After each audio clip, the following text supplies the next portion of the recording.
I got you too. I can hear you. All Perfect. right, yeah, Perfect. just focus on the road. We'll talk quick recap of last week. We had pretty good week. You had Walker was your pick. Walker won. He opened the Yep. show with a win. We both had Dumont as our picks of the week, and Dumont did beat the boxer, but in a weird way, she actually outstruck her. She cracked her She a couple cracked her. times. I was shocked by that fight because I mean I was not shocked with the outcome. That was our pick of the week, but I thought for sure it would turn into a jiu-jitsu match. And instead, Dumont said, "You know what? I actually feel really good about my stand-up. Went out there and proved it against the professional boxer and cracked her good." And then you had Arosa. Did Arosa win? Arosa did win. Yeah, I he had was 3-0. Arosa was an underdog. And Arosa fought that fight exactly how I thought he would. Just kept distance, but then he started walking him down later in the fight. And I mean, his volume, I think, just really tired out Dawodu.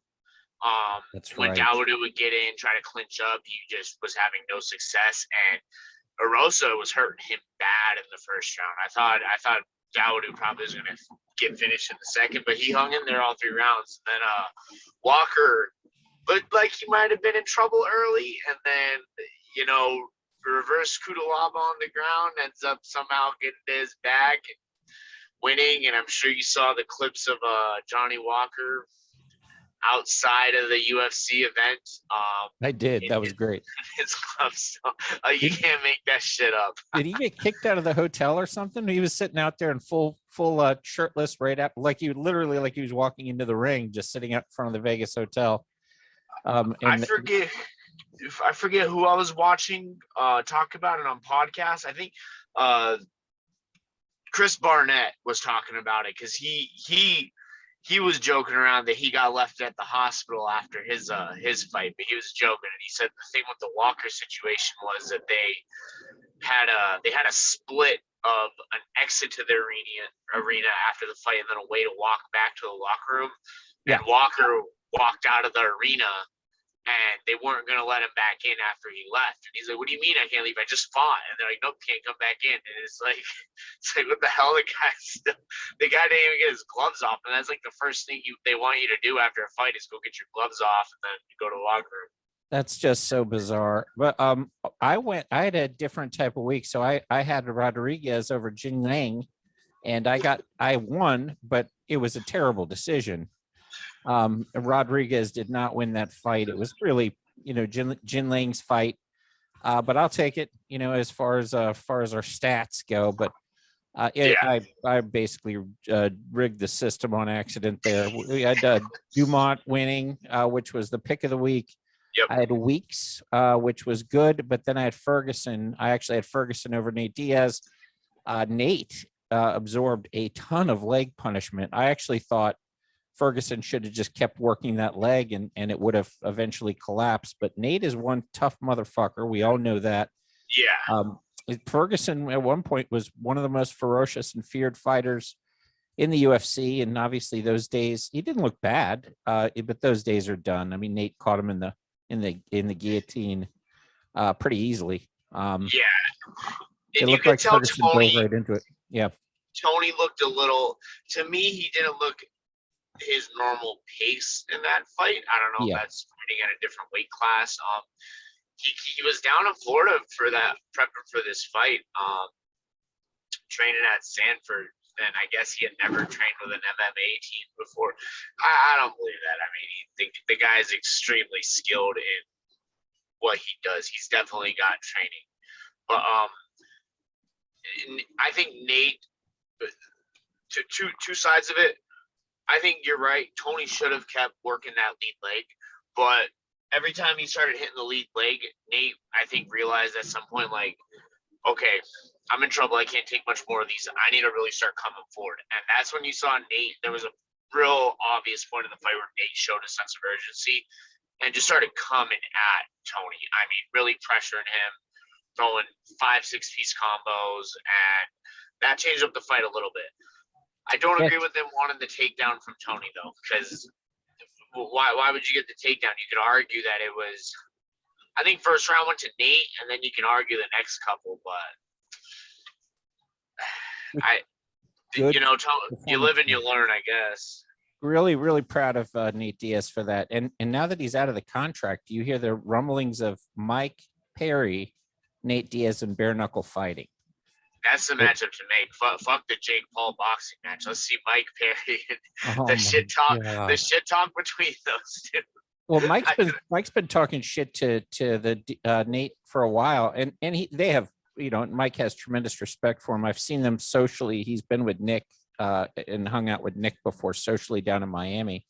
Right. So I don't think there's true bad blood, but I think both of those guys love to bleed. They both love to take abuse more so than most people, and it would be fantastic lead up. Definitely, because I think that Mike knows how to just like when he was that video clip I sent you of him with Ariel. Yeah. So that was just great. Ariel's like, "Do you not like him or what?" He's like, "No, it's not that. It's just I'm gonna fight him, so I'm gonna talk shit, get in his head, get under his skin." He's telling him his head looks like a ball sack and all this stuff. It's like, yep, said he's gonna knock him out and then twerk on him. Is what he said. It's fucking hilarious. I mean, Perry he's the gift that keeps on giving. He really is. He is. When I first met him, it was right before his pro debut. He had not had a pro fight yet. Right. And he's working at my friend's gym, and my friend goes, "Hey, meet Mike. He's getting ready to have his pro debut, and he's the real deal." And I turned around, met him. He had a baby face. He looked like a little kid. This is what 11 years ago. And, right.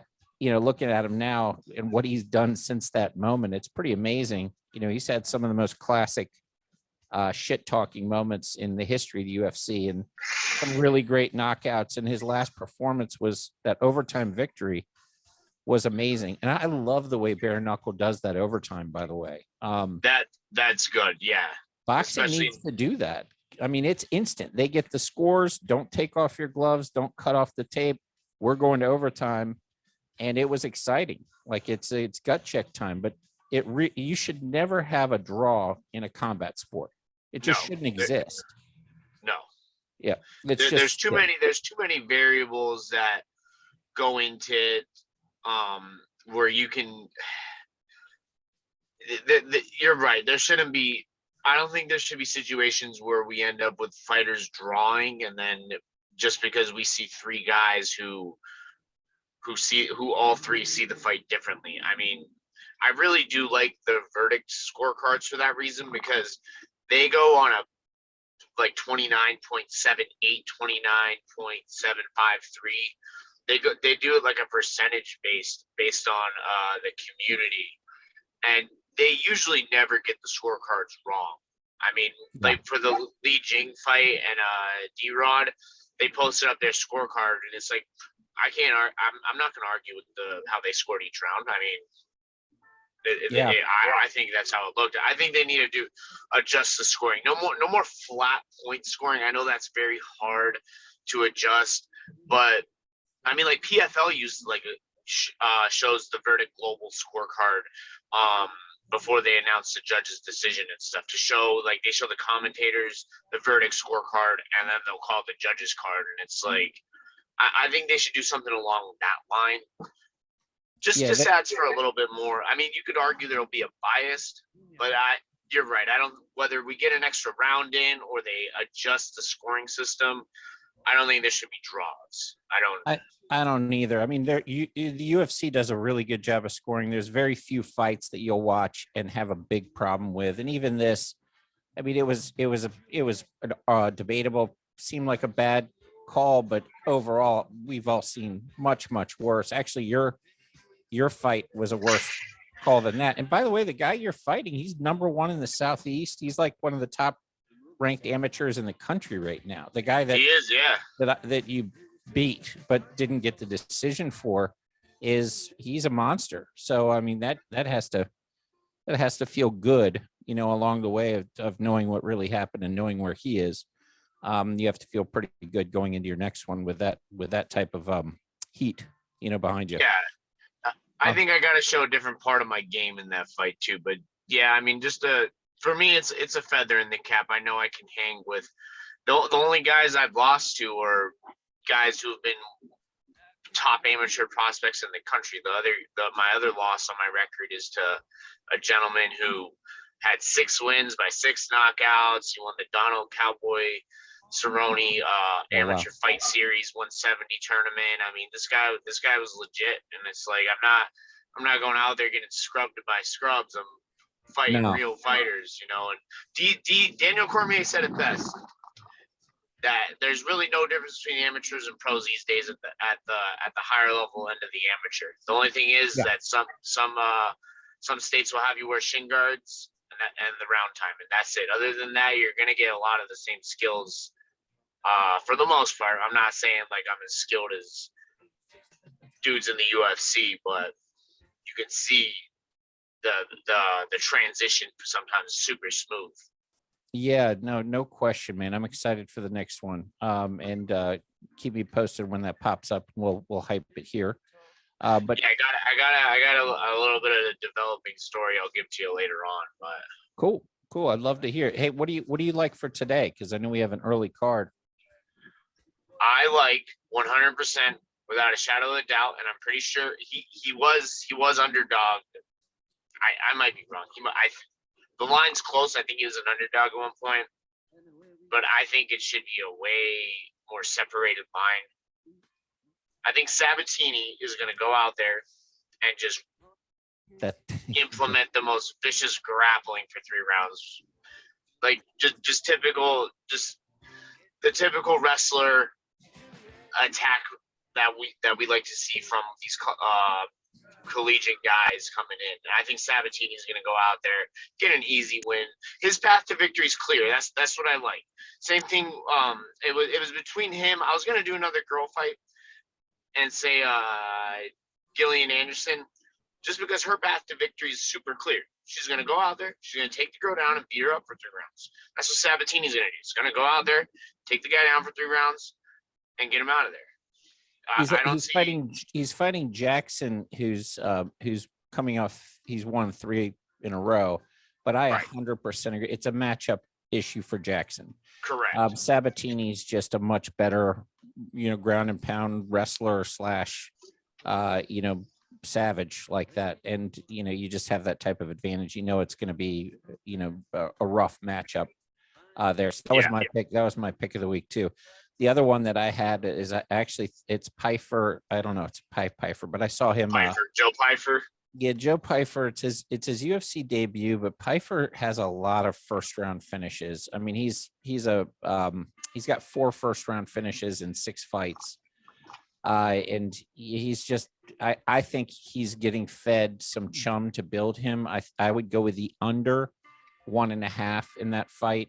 He's a big favorite in general, but you could get pretty good odds on the finish. Yeah. So my pick of the week, my other pick of the week is the under 1.5 rounds for Pyfer. I think he's going to go out in his debut and put on a show. And he's a bit of a savage too. But so that's it, man. I mean, I'm going to kind of just sit back and watch the rest of them as a fan. Yeah, same here. I do. As much as I like Corey, he's a real down to earth guy. I think Song has a lot of potential going forward in that division. So I'm not gonna bet on Song. I'm gonna watch that fight as a fan, but I was thinking about it. I was like, nah, I like Sabatini. If I can only pick, if my life was on the line, I could pick one of these guys to win. I'm gonna pick Sabatini. So I like it. So do you want to drop the news now on the fight, or do you want to wait till next time? I'll wait till next time. Okay. Things will develop a little bit. I'll shoot you a message later on of what's developing. But I'm kind of just sitting around waiting right now for something to come up. But I love it, man. Well, do your drive safely. Thank you again. 3-0 last week. Let's see what happens today, and I'll be talking to you during the fights, man. Thank you for joining. Oh, real quick. Triple G or Canelo in about an hour? Who do you think? Canelo. Canelo, and I love Triple G's. I actually think Triple G beat him in one of those fights, and all the fights are close. But Canelo, he looked pretty bad in the Bivol fight, and yes. Canelo has this thing where he actually comes back really well. He in his other loss against Mayweather, he came back a different fighter. he Yep. clearly, is a guy who really loves boxing to his core, because he could retire now and be just wealthy and getting foot rubs. So I think he's going to come in hungry. I think Triple G's best days are behind him, and I think Canelo just shows what he was before we saw him in the Bivol fight, and just comes out and starts doing those liver shots that, and that body work that made him so great. Right. I'm Agreed. excited for the Bam Rodriguez co-main event too. I think Bam Rodriguez ends that in a knockout. That would be my other, is take the knockout Bam Rodriguez. This kid's legit. He's one of the best fighters in the world. He's young. It's his second title defense. He's got every bit of goods. He's got the power. He's basically like Usyk with power, and Right. Usyk's a fucking amazing boxer, but he doesn't have power. Usyk doesn't. Right. But Bam does. So that's going to be a fun fight to watch too. I'll keep an eye on that one too. I was gonna just tune in for the Canelo fight, but I'll cue it up a little bit earlier. Bam Rodriguez is, I think I have him as one of the top 10 pound for pound fighters in the world right now. He is a phenomenal boxer. So it'll be fun, man. Let's catch up during the fights. Drive safely. God bless you. And we'll talk soon. Thank you, Take brother. care. Appreciate it, man. Bye-bye.